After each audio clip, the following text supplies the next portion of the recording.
नमस्कार दोस्तों, आर्डोर एडुडेन के यूट्यूब चैनल पर आपका स्वागत है। आज बात करेंगे इंडियन ज्योग्राफी की। जो एचएसएससी सीटी का एग्जाम है उसके लिए बहुत ही इंपॉर्टेंट होने वाली है क्लास। अगर कोई बच्चा एसएससी सीजीएल की तैयारी करता है, सीडीएस की तैयारी करता है और जो फैक्ट बेस्ड नॉलेज चाहता है वो यहां से प्राप्त कर सकता है। सबसे पहले शुरुआत करेंगे इंडिया के बारे में ही।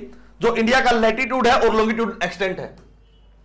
लैटिट्यूड होता है जो पूरे अर्थ को ऐसे बांटता है, मतलब लेटी हुई जो लाइनें होती है उसको लैटिट्यूड बोला जाता है और जो खड़ी हुई लाइनें होती है उसको लॉन्गिट्यूड बोला जाता है। जब लैटिट्यूड की बात करते हैं तो उससे पहले यह जान लेते हैं इंडिया कहां पड़ता है। जो इंडिया है वो नॉर्थ में पड़ता है, नॉर्थ हेमिस्फीयर में पड़ता है। ये बीच में इक्वेटर है, नीचे साउथ है। और यह जानना जाए कि एग्जैक्ट लोकेशन कहां है इंडिया की, तो एग्जैक्ट लोकेशन के हिसाब से इंडिया है नॉर्थ ईस्ट हेमिस्फीयर में। अब वही बात करेंगे, जो लैटिट्यूड एंगल है वो 8 डिग्री और 4 मिनट का है। यानी जो साउथ का पोल है, यानी मान लीजिए यहां केरला और तमिलनाडु का जो कोस्ट है वहां जो लैटिट्यूड एक्सटेंट है इंडिया का वो 8 डिग्री और 4 मिनट का है। वहीं जब जम्मू कश्मीर की बात करते हैं तो 37 डिग्री और 6 मिनट का है। यह तो हो गया हमारा लैटिट्यूड एक्सटेंट। लगभग मान लीजिए आप 30 लैटिट्यूड का अंतर है और एक लैटिट्यूड में 111 किलोमीटर होता है। वहीं जब हम लॉन्गिट्यूड एक्सटेंट की बात करते हैं तो लॉन्गिट्यूड एक्सटेंट में भी इंडिया का जो एंगल है, जो लोकेशन है, एक्सटेंट है, वो लगभग 30 डिग्री का है। और उसमें हम जानते हैं 68 डिग्री 7 मिनट से लेकर 97 डिग्री 25 मिनट्स। अब जो 68 है वो गुजरात के पार्ट पर है और 97 है जो वो अरुणाचल प्रदेश के पार्ट पर है। अब आपने सुना होगा जो इंडिया का 82.5 जो ये लाइन है ये कहां से क्रॉस करती है, जिसके बेसिस पर जो इंडिया का टाइम पीरियड है वो माना जाता है इंडियन स्टैंडर्ड टाइम। ये जो टाइम है 5.5 घंटे आगे है, किससे? ग्रीनविच मेरिडियन से आगे है। जो इलाहाबाद, जो आज का प्रयागराज है जहां महाकुंभ हो रहा है, उसके पास का एक सिटी है नैनी, उसके पास से क्रॉस होती है लाइन। इमेजिनरी लाइन है, लैटिट्यूड और लॉन्गिट्यूड दोनों इमेजिनरी लाइन होती हैं। अब जो दूसरा क्वेश्चन है इसी में, तो नॉर्थ की कंट्री कौन सी है, वेस्ट की कंट्री कौन सी है। यानी मान लीजिए जो लैंड बॉर्डर है जो इंडिया का वो 15,200 किलोमीटर का है और जो कोस्ट लाइन है वो 7516.6 किलोमीटर की है। और इस 15,200 में लगभग 4,096 किलोमीटर का बांग्लादेश का बॉर्डर है। और जो बांग्लादेश है वो इंडिया के ईस्ट में पड़ता है। अगर हम इंडिया का जो मैप बना ले तो वहां पड़ता है चाइना, नेपाल, भूटान, नीचे आता है बांग्लादेश और साइड में आता है म्यांमार। इनकी लोकेशन लगती है और एक साइड है पाकिस्तान और ऊपर लगता है हमारे अफगानिस्तान। अफगानिस्तान का जो लैंड बॉर्डर है वो 106 किलोमीटर का है। मान लीजिए हमारे पास पाकिस्तान ऑक्युपाइड कश्मीर होता, पीओके होता, तो हमारा जो लैंड बॉर्डर है वो डायरेक्ट अफगानिस्तान से लगता और अफगानिस्तान से लगता तो हम डायरेक्ट जो जो कंट्रीज हैं, सेंट्रल एशियन कंट्रीज हैं, कजाकिस्तान, उज्बेकिस्तान, उन सब से अपना जो गुड्स का एक्सपोर्ट इंपोर्ट है वो कर पाते। अब इससे आगे हम चलते हैं। जब जो क्वेश्चन है अगला वो ये है कि कोस्ट लाइन, इंडिया की जो कोस्ट लाइन है उसमें कितने स्टेट लगते हैं। उसमें 9 स्टेट लगते हैं। जो सबसे बड़ी जो कोस्ट लाइन है वो गुजरात की है और गुजरात के बाद आता है गुजरात, महाराष्ट्र, गोवा, कर्नाटक और उसके बाद केरल, तमिलनाडु, आंध्र प्रदेश, उड़ीसा और वेस्ट बंगाल। ये सभी स्टेट आते हैं। और जो गुजरात की कोस्ट लाइन इतनी लंबी क्यों है? क्योंकि वहां गल्फ ऑफ कच्छ और गल्फ ऑफ रन, इन दोनों की जो कोस्ट लाइन है वो बहुत लंबी है। इसकी कोस्ट लाइन जो हमारा अंडमान निकोबार आइलैंड है उससे भी ज्यादा है। अगर आपसे यह पूछा जाए कि इंडिया का जो मेन लैंड बॉर्डर है, जो मेन लैंड है उसकी कोस्ट लाइन कितनी है, उसकी कोस्ट लाइन आपको 6100 किलोमीटर की है। जो बाकी की कोस्ट लाइन है वो हमारे आइलैंड्स हैं उनकी पड़ती है। उसके बाद बात करेंगे आगे हम नॉर्थ का पॉइंट कौन सा है इंडिया का, साउथ का पॉइंट कौन सा है, क्योंकि कई बार ये क्वेश्चन पूछ लिए जाते हैं। जब ये क्वेश्चन पूछे जाते हैं तो नॉर्थ का पॉइंट है जो वो इंदिरा कोल कहलाता है और साउथ का पॉइंट है वो इंदिरा पॉइंट कहलाता है।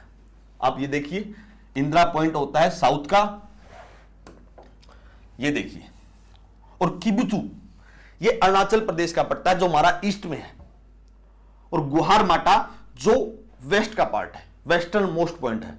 जो वेस्टर्न मोस्ट पॉइंट हमारा वो गुहार माटा है, वो कहां पड़ता है? गुजरात में, और पाकिस्तान का जो सिंध का रीजन है उसके आसपास लगते वाला रीजन है ये।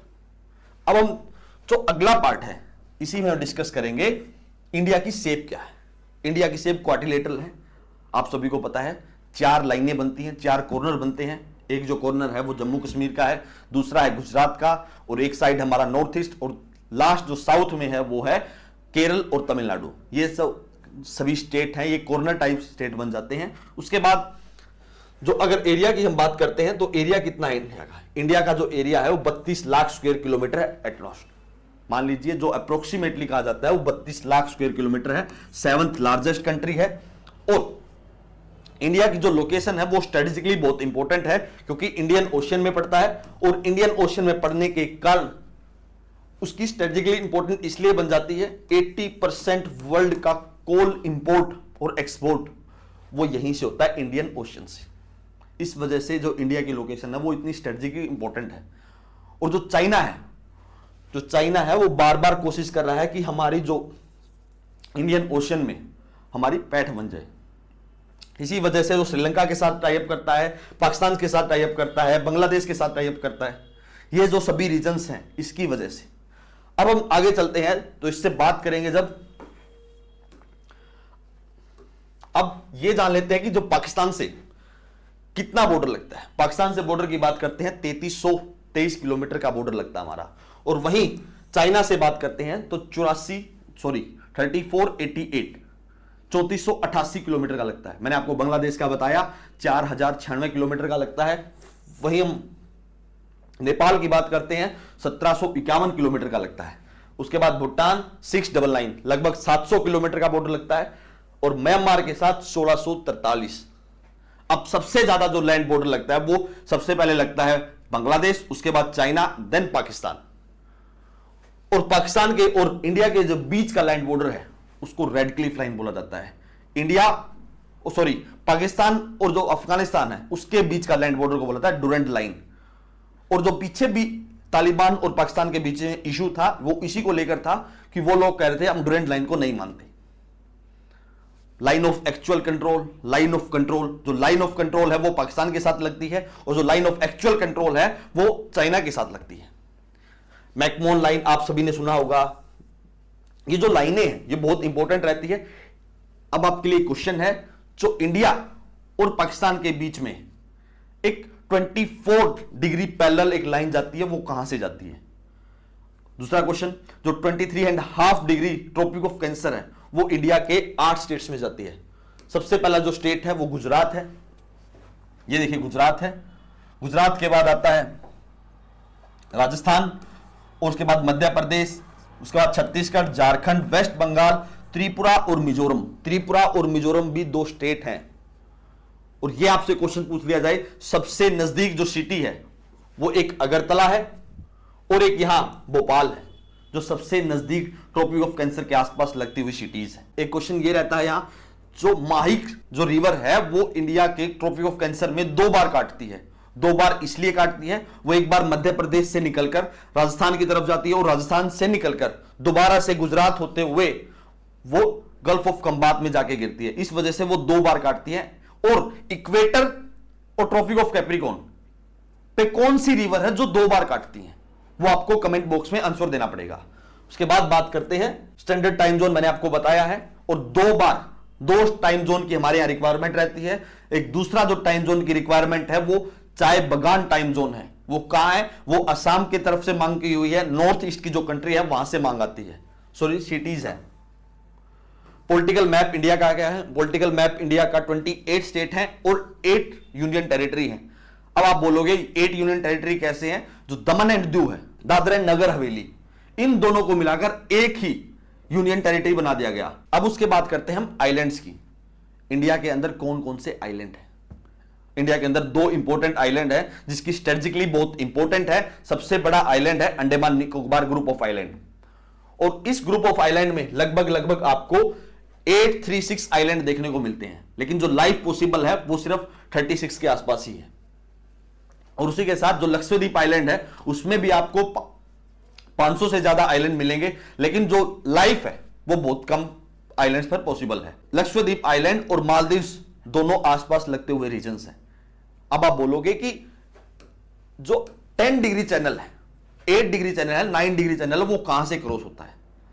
अब आपको बताऊं, जो 8 डिग्री चैनल है वो लक्षद्वीप का मालदीव्स और मिनिकोय ग्रुप ऑफ आइलैंड है, लक्षद्वीप का ही पार्ट है, उन दोनों को अलग करता है। 9 डिग्री चैनल है वो मिनिकोय और जो लक्षद्वीप ग्रुप ऑफ आइलैंड्स है, अलग से जो आइलैंड रह गया, क्योंकि मिनिकोय जो आइलैंड है वो सबसे बड़ा आइलैंड है लक्षद्वीप आइलैंड्स का। उसके बाद जो 10 डिग्री चैनल है वो अंडमान और निकोबार दोनों आइलैंड्स को अलग करता है। अब हम बात करेंगे हिमालयास की। हिमालय के अंदर बात करते हैं, जब सबसे पहला जो है, हिमालय में 3 पार्ट है, ग्रेटर हिमालय, हिमाद्री और शिवालिक। हिमाद्री को ही मिडिल हिमालय भी बोला जाता है।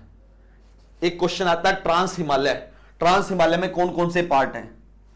उसमें पार्ट है Karakoram range, Ladakh range, Zanskar range, और इन सभी को अरेंज द ऑर्डर भी आता है। जो सबसे पहला क्वेश्चन होता है काराकोरम रेंज, उसके बाद लद्दाख, फिर झास्कर और फिर पीर पंजाल। जो पीर पंजाल रेंज है वो हिमाद्री रेंज का पार्ट है, ना कि ग्रेट हिमालयस का पार्ट है। इंडिया के अंदर जम्मू कश्मीर से लेकर अरुणाचल प्रदेश तक आप सभी को हिमालय देखने को मिलता है, और जिसकी लंबाई मानी जाती है लगभग 2500 किलोमीटर। और यहीं से हमें याद आता है जो गंगा है वो 2525 किलोमीटर की है। गंगा के 5 प्रयाग मैंने आपको बता रखे हैं, आज फिर दोबारा आपको बताता हूं। जो गंगा के 5 प्रयाग हैं उसमें सबसे पहले प्रयाग है पंच प्रयाग में BD देव प्रयाग, भागीरथी। दूसरी आपको पता लग जाएगा अलकनंदा, जो सभी में कॉमन है। उसके बाद आती है पिंदर, PK, कर्ण प्रयाग, पिंदर प्लस अलकनंदा। उसके बाद आता है MR, मंदाकिनी, जो रुद्र प्रयाग बनाती है, रुद्रा प्रयाग, किसके साथ? अलकनंदा के साथ मिलकर। उसके बाद आता है DV, धौली गंगा और विष्णु प्रयाग, क्योंकि धौली गंगा और अलकनंदा ये दोनों नदियां मिलकर ही विष्णु प्रयाग बनाते हैं। और जो देव प्रयाग है वहां आकर जो गंगा है वो प्लेन के एरिया में आती है, जो उसका रीजन है आपको हरिद्वार। हरिद्वार आने के बाद जो गंगा है वो प्लेन के रीजन में आती है। उसके साथ बहुत सारी नदियां मिलती है, राम गंगा मिलती है, गग्गर मिलती है, गंडक मिलती है, और कोसी नदी मिलती है। जो कोसी नदी है उसको सौरभ बिहार बोला जाता है। उसको सौरभ बिहार इसलिए बोला जाता है क्योंकि जो अपना पाथ है, जो अपनी लोकेशन है, उसको चेंज करती रहती है। इसी वजह से कोसी रिवर पर आज तक डैम नहीं बन पाया। अगर वहां डैम बनता तो बिहार में कभी भी फ्लड नहीं आती। उसके बाद एक क्वेश्चन आपको देखा होगा, आपने सुना भी होगा, जो करंट अफेयर में अभी चला हुआ है, केन बेतवा इंटरलिंक प्रोजेक्ट। जो केन बेतवा इंटरलिंक प्रोजेक्ट है वो यमुना की ट्रिब्यूटरी है, और यमुना इटसेल्फ ट्रिब्यूटरी है गंगा की। गंगा की एक ट्रिब्यूटरी है चंबल, और चंबल की ट्रिब्यूटरी है बनास, जो लाइफलाइन ऑफ राजस्थान है। राजस्थान के 23 डिस्ट्रिक्ट्स के अंदर से बनास रिवर क्रॉस करती है। यह हुआ गंगा। और गंगा का रिवर सिस्टम मैंने आपको इसलिए पढ़ाया क्योंकि यह कहीं ना कहीं हिमालय से जुड़ा हुआ था। और हिमालय के अंदर एक तरफ आता है नामचा बरुआ, जो है अरुणाचल प्रदेश में, और एक तरफ आता है नंगा पर्वत, जो जम्मू कश्मीर में है। यहां से जो हिमालय है वो एकदम से मुड़ जाता है। इसका कारण है प्लेट टेक्टोनिक थ्योरी। जब डिटेल में आपको पढ़ाएंगे तो वह आपको पता लग जाएगा प्लेट टेक्टोनिक थ्योरी होती क्या है। That's all for today. Thank you very much and please subscribe to आर्डो। ऐसी ही वीडियो आपको हर टाइम देखने को मिलेंगी, क्योंकि हम ब्रीफ में वो सारी चीजें आपको बता देंगे जहां से आप ज्यादा से ज्यादा सिलेबस कर पाए। That's all for today. धन्यवाद।